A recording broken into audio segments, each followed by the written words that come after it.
Airtel का air fibre, ये connection गलती से भी मत लगवाना। हाय गाइस, तो कैसे आप सब लोग। दोस्तों आज की वीडियो में मैं आप सभी को ये बताने वाला हूँ कि एयरटेल एयर फाइबर का जो कनेक्शन होता है ना, वो आपको लगाना चाहिए या फिर नहीं लगाना चाहिए। देखो, वीडियो में आगे बढ़ने से पहले ही बता देता हूँ कि वो कनेक्शन नहीं लगवाना चाहिए। अब आप लोग सोचेंगे कि मैं ऐसा क्यों बोल रहा हूँ कि एयरटेल का एयर फाइबर वाला कनेक्शन हमें नहीं लगवाना चाहिए। देखिए, अगर आप लोग अपलोड करते हो या फिर आप लोग डाउनलोड करते हो तो आपको चाहिए upload speed plus download speed, दोनों स्पीड आपके लिए इंपॉर्टेंट होती है। लेकिन एयरटेल एयर फाइबर के अंदर क्या होता है कि आपको अपलोड स्पीड बहुत कम मिलती है। एंड वही रही बात डाउनलोड स्पीड की, तो डाउनलोड स्पीड भी आपको कम मिलती है। अब जैसे मान लीजिए है कि मैंने इसे लगाया है कुछ दिनों पहले।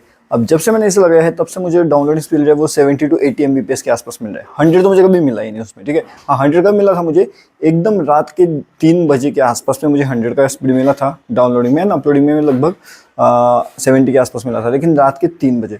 आप दिन भर काम करते हो तो दिन भर आपको स्पीड मिलना चाहिए, तो वो ऐसा बिल्कुल नहीं होता। अगर आप अभी मान लेते हैं कि दोपहर के 11 बजे 12 बजे से लेकर के शाम के 9 बजे तक आपको जो स्पीड मिलता है वो 60 to 70 MBPS का डाउनलोड स्पीड मिलता है। एंड अगर मैं यहाँ पे बात करूँ अपलोड स्पीड की, तो अपलोड स्पीड जो होता है वो लगभग 30-40 MBPS का, बस उससे ज़्यादा नहीं मिल पाता यहाँ पे। दिन में तो बिल्कुल मिलता ही नहीं है। कभी कभार अगर एक बार वो स्पीड टेस्ट में अगर चले गया ऊपर तो ही जाते हैं, तो मोस्टली तो उतना स्पीड कभी मिलता ही नहीं है अपलोडिंग के वक्त मैं बता रहा हूँ, ठीक है। तो ध्यान से सुनना इस बात को।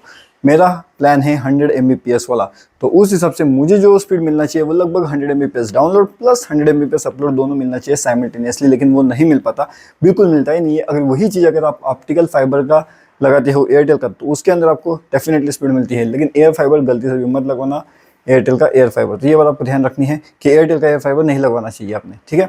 हाँ, ऑप्टिकल फाइबर आप लगवा सकते हो, तो ऑप्टिकल फाइबर के अंदर कोई दिक्कत आपको नहीं आने वाली, लेकिन एयर फाइबर के अंदर बिल्कुल आने वाली है। और ये जब आप उनसे कॉल करते हो तो कॉल पे ही पूछ लीजिएगा कि आपके एरिया के अंदर ऑप्टिकल फाइबर अवेलेबल है या फिर नहीं है। अगर वो कहते हैं कि ऑप्टिकल फाइबर नहीं है, एयर फाइबर लगेगा, तो बिल्कुल मना कर दो सीधा, नहीं चाहिए बोलना, चाहिए ही नहीं एयर फाइबर हमको। तो आप जियो का अगर ऑप्टिकल फाइबर है तो जियो का ऑप्टिकल फाइबर ले लीजिए, या फिर अगर आपको एयर फाइबर लगवाना ही है तो फिर आप एयरटेल का छोड़ करके जियो का एयर फाइबर लगवा लीजिए, क्योंकि उसके अंदर स्पीड काफ़ी बढ़िया मिलती है। मैंने उसका भी इस्तेमाल किया हुआ है।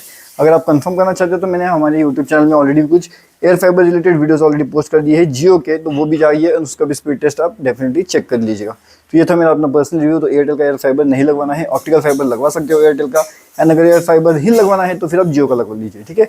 ये मेरा अपना पर्सनल रिव्यू है। एंड बहुत से लोगों को ये दिक्कत आ रही है, जिसको इसको ये दिक्कत आ रही है नीचे कमेंट करके मुझे बताइए।